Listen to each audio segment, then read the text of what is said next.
What's going on, guys? My name is MJ. Welcome to my channel, and today we are going to talk about how I got some positions with some financial corporations, financial companies, Bank of America, Citigroup, and also TransUnion.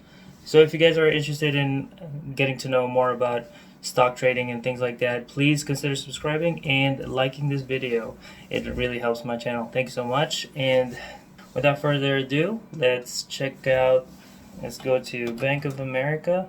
So this morning, as we all know, earnings week, that means the earnings of the companies are being released. It has more trajectory, gives more of clarity on how they're going to project the second quarter, third quarter, and possibly the whole year.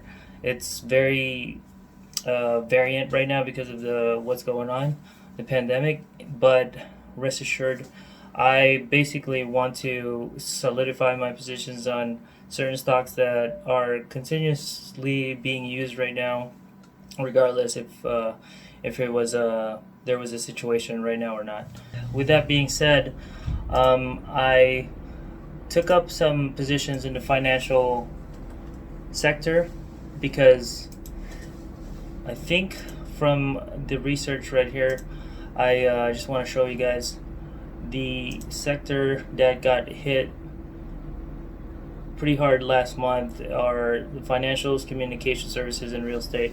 I think it was today, I'm not too sure, today Chase released their earnings, Wells Fargo as well, and because of that I wanted to see if Bank of America and Citigroup also did theirs. At first I wanted to check out Citigroup because they're a solid buy as recommended by my Merrill Lynch Bank of America, just to compare the two so I can consolidate the information.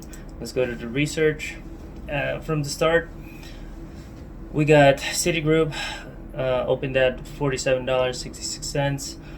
Last price is $45.42, and with Bank of America opened at $24.50. Last price was $23.73. Citigroup had a more significant hit, but nonetheless, we don't know if it's still going to go down. All we know is the federal government is definitely doing their best to help out financial institutions like these guys. I think these financial institutions are going to be held fairly well by the government.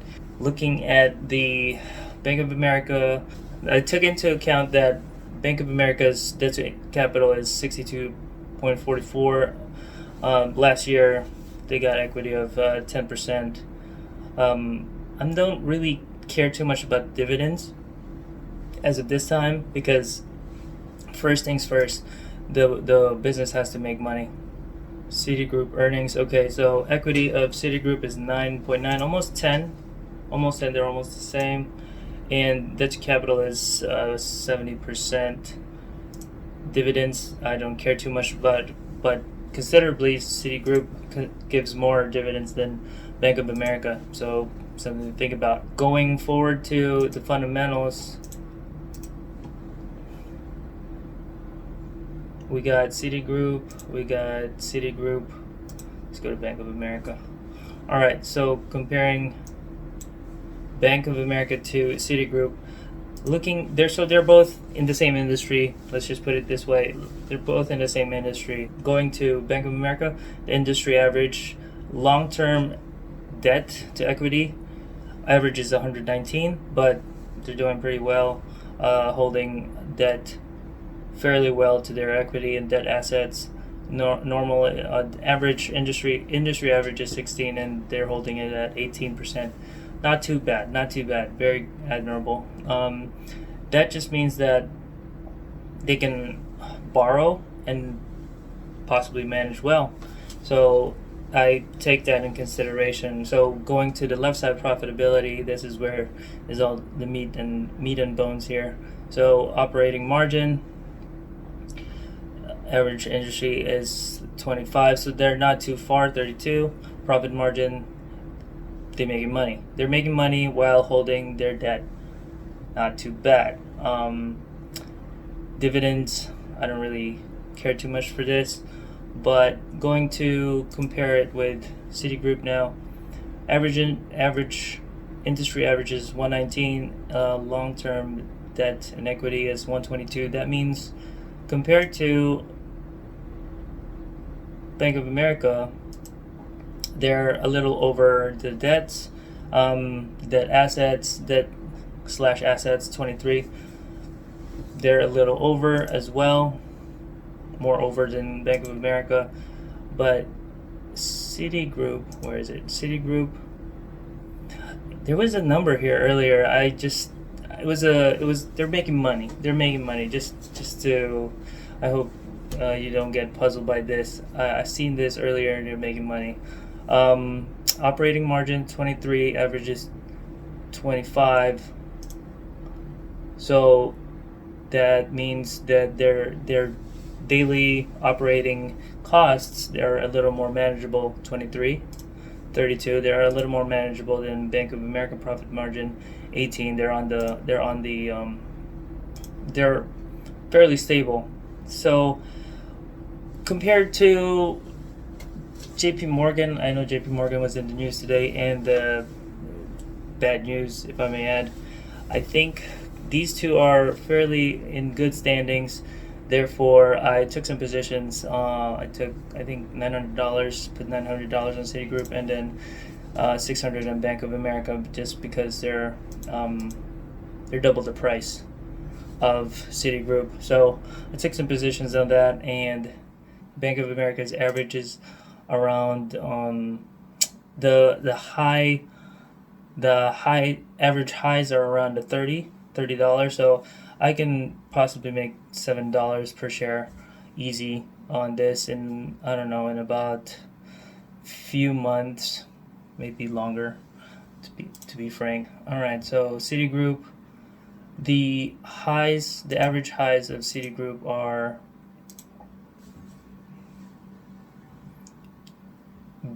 much better than Bank of America. It's about $70. So about $15-$25 per share, which is great for a very volatile market right now. So that's that. Number two, I'm gonna segue to TransUnion. It is in the information technology, and information technology is in the middle of the sectors right now, which is still making money, but in a different way. So let's look at TransUnion. So TransUnion is definitely in cahoots in the same spectrum of Experian and Equifax. So honestly, I've invested on all three before, months ago, and you really can't go wrong. Their business model is information. So people who need loans, whether if it's residential or personal or business, they're gonna have to check your credit. And the only business that TransUnion and Equifax and Experian has is information, data and information and storage and things like that. Therefore, they don't have any expensive overhead. They rely on accurate information, and therefore they disperse that to financial institutions and or other sectors maybe. So we are holding. I know I bought this in a high position in a green day. Oddly enough, 6.66 today's change. So they are basically in the middle. The most expensive is Equifax, and Experian is the cheapest. Let's just look at Experian and Equifax stock. So looking at these, Experian is running at $28.64, and as the years go by, the Experian stock is just stable, except for this past hit. Definitely, I would consider purchasing some Experian later. Equifax, on the other hand, it's very volatile. They got a hit. They took a hit to 17, 18, and now. So depending on your style of money management, if you want to take higher risks, go for Equifax. If you want to take low risks, like me, Experian and TransUnion. Let's looking at TransUnion.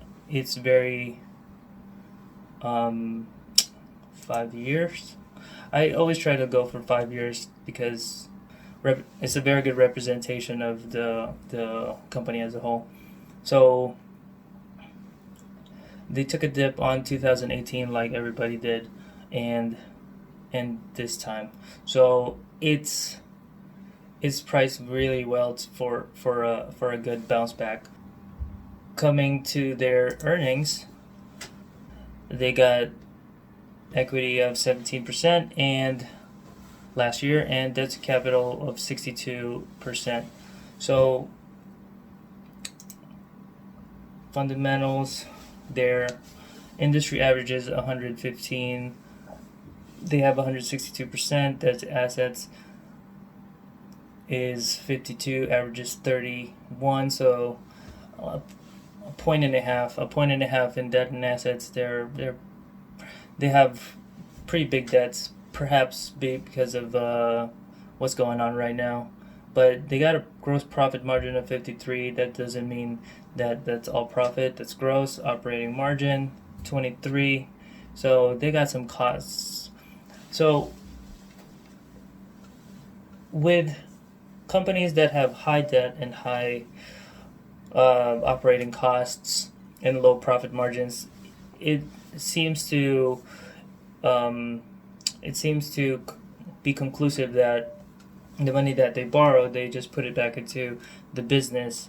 Any profit that they make is for the shareholders. That doesn't mean that it's a bad company. That just means that they prioritize the business first and foremost. It's kind of like Disney. They pay their debts, which is admirable. I say adieu, and I appreciate your time. If you guys like these kind of videos and you guys get something out of this, please consider liking. And if you guys have any questions, please don't forget to comment. I appreciate you. And if you guys have any other people that would be interested in this video, please share it to them, and that would be greatly appreciated. Thank you so much, and I hope to see you guys on the next video. Stay safe, buy some stocks, because it'll save your life, financial life. Thanks.